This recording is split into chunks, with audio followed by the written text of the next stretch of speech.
So let us see what we have here for you guys in this channel naman. Just take only what resonates, okay?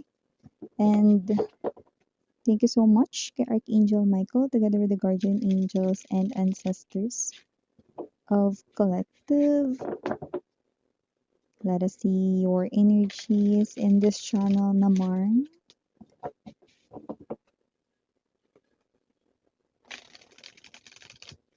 Oh, okay. So let's go ahead Pero parang I'm getting this. Alam mo yung vision ko of a well, the balon, malalim na. So this reading might have a deeper meaning or there's something na parang marireveal na truth like deep as well, no? Balon. Kasi ang lalim ng balon na truth dito, no? Like revelation here. Whoa! Interesting, huh? Let's see.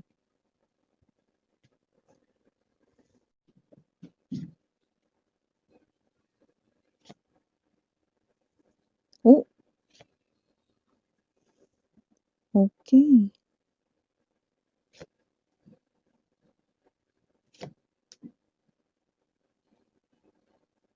King of Swords ay here, ha? Yan ang ating first energy. And this person here is seeing you as the Queen of Cups. Wala tayong gender dito, bae, lalaki, LGBT. Eight of Swords, okay.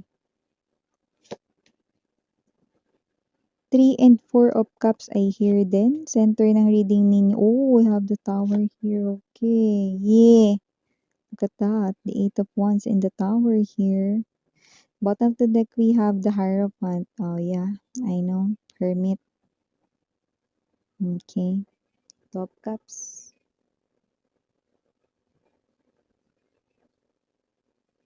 Okay. Just take only what resonates. Pero meron naritong mga energies, no, na magpapadala ito ng mensahe sa'yo, no? And with this energy here, no, ng parang medyo dark, no, and bluish black, maaring etong person na to ay magpadala ng mensahe sa inyo sa madaling araw, no? Yun ang nakikita ko dito, no, because I'm seeing a bluish black sky. And yung iba 'no, hindi ito mensahe, tawag talaga ito. So kung nag-aabang kayo ng tawag niya 'no, yung iba sa kanila ay mamaya na pong madaling araw rito 'no, magkakaroon dito ng action or paggawa ng action na tawagan or i-message ka 'no. So I do pick up na yung iba 'no, dahil siguro pagod kayo sa work ninyo or may ginawa kayo ngayong araw na ito na maaaring makatulugan niyo ito, na maaaring makita ninyo ang inyong notifications na meron kayong missed call, lalo na kung yan ay unknown number 'no, o yung iba requesting for, a request na message request or whatsoever 'no, kung ito man ay online, yon 'no, siya na po yun. Sino yan, miss yan? Walang iba kundi yung matagal nang nanahimik.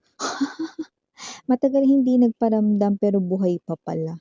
So kung sino man 'tong energy na 'to 'no, kilalang-kilala mo siya 'no sa nakikita ko rito. Yeah, of course. Okay, so this is your ex-lover right in here 'no, na hirap siyang makatulog kada gabi, 'Di makatulog sa gabi sa kaiisip sa'yo, siyempre.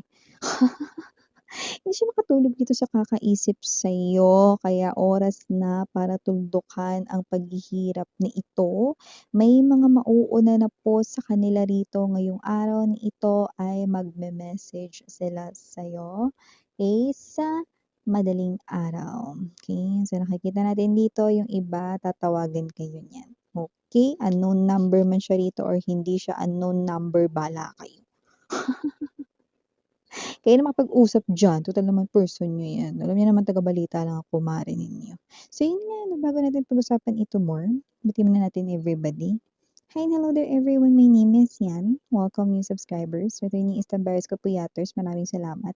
Kung di pala meron pa tayong isa pang channel, yun ang ating main channel actually, ang The High Priestess. Click lang down below ang ating link sa description box na para makarating po kayo there. Everyday nag-upload din tayo ng collective readings for all signs doon. But please do know na wala tayong time period sa tarot. So kahit na matagal na upload din ng isang video readings, no, 2 years ago man yan, 3 years ago or more, kung ngayon mo pa lang na parang nakita yan at tinatawag ang iyo rito ang atensyon na panuurin mo yan, baka yan pa lang ang right time para mapakinggan mo ang mga mensaheng nakapaloob there, okay?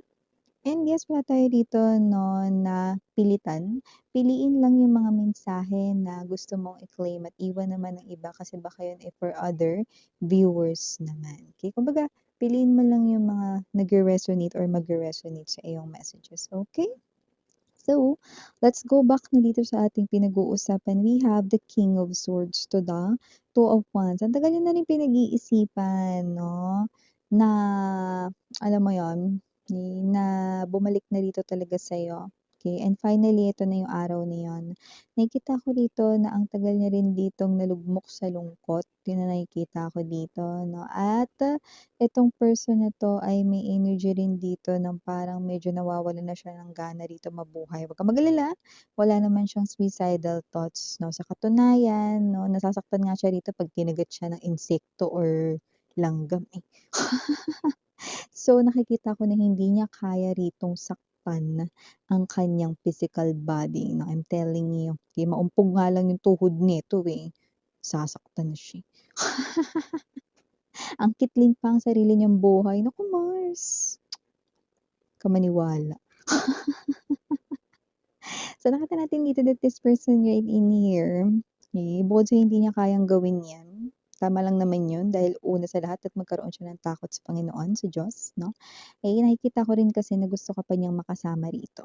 Okay? So, ngayon, magkalayo kayong dalawa, pero itong person na to ay gusto ng reconciliation or pakikipagbalikan sa'yo rito. Pagkakaayos, reunion, yun ang nakikita ko dito na nais niya. Isang sorpresa ang pagdating ng mensahe niya rito para sa'yo dahil kahit kailan hindi mo na-imagine 'no, na darating pa pala ang araw na magpaparamdam ulit ang mokong na 'to. Ay, tama ka dun, Mars. Ang tagal mong hinintay na magparamdam siya, 'di ba? Tapos eto siya mga B 'no, na hindi rito nagparamdam sa inyo ng kahit tagal tapos biglang boom! All of a sudden, with the tower energy, 'di ba? Dun pa talaga. Pero mas yan, bakit niya pinili yung madaling araw or gabi, ano? Hindi ba dahil tulog na ako niyan? Gusto niya ba talaga ako makausap o ano ba?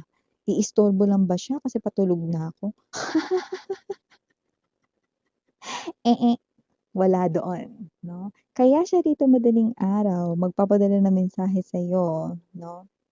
Or tatawag sa'yo, hindi dahil para mang-istorbo sa'yo or hindi dahil dito para hindi mo talaga makita yung mensahe niya or para hindi mo talaga masagot yung kanya ritong tawag, kundi yang mga oras na yan ay talagang gising siya, gising yung diwa niya, diyan yung parang, gising na gising siya, diyan din yung parang, oras na yun nga, di hindi nga siya makatulog, 'di ba? So, yan din yung talagang oras na talagang gising siya. Hindi lang yung gising siya, gising talaga yung diwa niya, 'no? And also, yan din talaga yung mga oras rito, mga babes, 'no, na talagang yung iba naman sa kanila ay nasa malayong lugar or merong time differences sa inyong dalawa. Baka siya ay nasa country kung saan magkaiba kayo ng oras, 'no? Or baka naman yung trabaho niya panggabi siya, 'di ba? Kaya siya gising na gising, 'di ba? Sa umaga naman siya tulog, gano'n, 'no?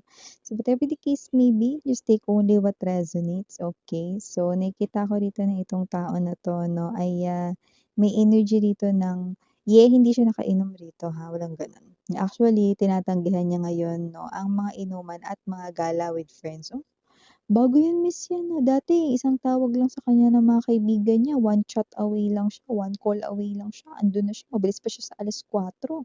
Ay totoo yun. Pero hindi na siya gano'n ngayon. Tinatanggihan niya na ngayon 'yan, okey, yung mga labas with friends, yung mga gala with friends kasi medyo nagtitipid siya dito. Parang may kailan lang may emergency or may pinagkagastusan siya rito. Yung iba, hindi naman 'to emergency ng about sa hospitalization or what, parang Ano, like let's say, kung may motor siya kasi I'm seeing a sasakyan. Kung may motor siya or car, parang may kailangang ipagawa dun, may nasira dun, okay? But it's not about the accident, okay? So yeah, just take only what resonates. But yeah, yan, parang medyo nagtitipid siya ngayon. Okay? Kaya hindi rin siya nagsasasama. Tsaka wala siya sa mood. He or she is not in the mood para sa mga ganitong bagay. No? Parang mas pinipili niya na lang dito na mag-relax, mag-lie down sa couch, magpahinga, ganon. Okay? Kaysa lumabas, gumala, no? Parang para sa kanya ngayon, nakaka-drain yung energy na yun. Kaya nakikita ko na itong tao na to ay magme-message sa inyo rito. Yan. Tagal rin niyang tinago rito. Yung nararamdaman niya rito para sa'yo. Na nasasaktan siya dito. Yun ang nakikita ko rito. Ayan, no? Parang ano kasi siya eh.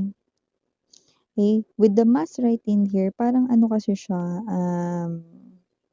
hindi siya yung open about sa kanya ritong emotions and feelings kahit sa mga taong komportable na siyang kasama. Like let's say yung mga high school friends niya, kahit na komportable na siyang kasama yung mga yun kasi mga matatagal niya ng mga kaibigan, hindi niya magawa na makapag-open pa dun. Yeah, may ganun talaga mga tao. Okay? And alam mo rin yun, no? Ikaw alam mo rin yun. Okay? So I do see that with this Hierophant energy, etong kanya ritong katahimikan or pananahimik, no, ay nakikita ko rito na magkakasignal na. Nakita ko rito 'no, na ang frequency ng kanyang pagkilos 'no ay, naitakda na at may mga mauuna na ngayong araw na 'to. Kaya na bluish black. So, maaaring 'yan yung mga oras na puwedeng borlogs ka na 'no, mahimbing ka ng nananaginip at natutulog, 'yan 'no. So, yung nakikita ko dito. Okay, so with the Hermit and the Hierophant, super tagal rito na parang yeah, with this, 'no, super tagal niya rito na parang bago nagparamdam ulit sa'yo, gano'ng klase ng energy. But with the Two of Cups, okay, I do see that this person here, 'no, alam mo, ewan ko, pero parang makailang lifetimes na kayo na naging lovers nitong person na 'to. May lumalabas kasing gano'n, eh. And ayan, hindi naman sa nakikialam ako sa buhay ninyo 'no, tagabasa lang ako rito, huwag niyo ako awayin. May energy dito na ang inyong paghihiwalay ay isa lamang ritong test or pagsubok kasi kayo pa rin pala sa huli. Yun yung nakikita ko rito. Kasi in this lifetime, lumalabas ang strong percentage. Like, let me say, if 100 is the highest percentage, then I can give this 84% that in this lifetime, this is still the person you will end up with. Yun yung nakikita ko rito. Pero paano yun, Miss yan? Nasaktan ako ng tao na yan. Yung tao na yan caused tower moment sa buhay ko. Ah, with the lifetimes na inyo rito pinagsaluhan dati, lagi yung hindi natatapos.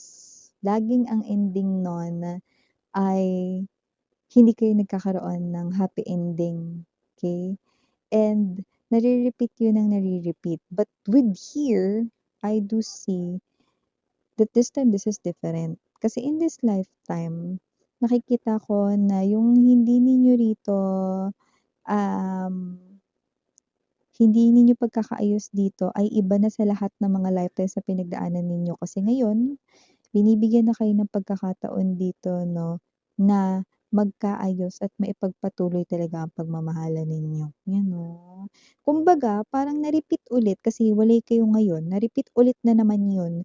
Pero dahil nga tuloy pa rin ang life ninyo here in this lifetime, iba. Pag nagkaayos kayo, ito talaga yung pag-aayos na makakasama mo na siya sa tabi mo.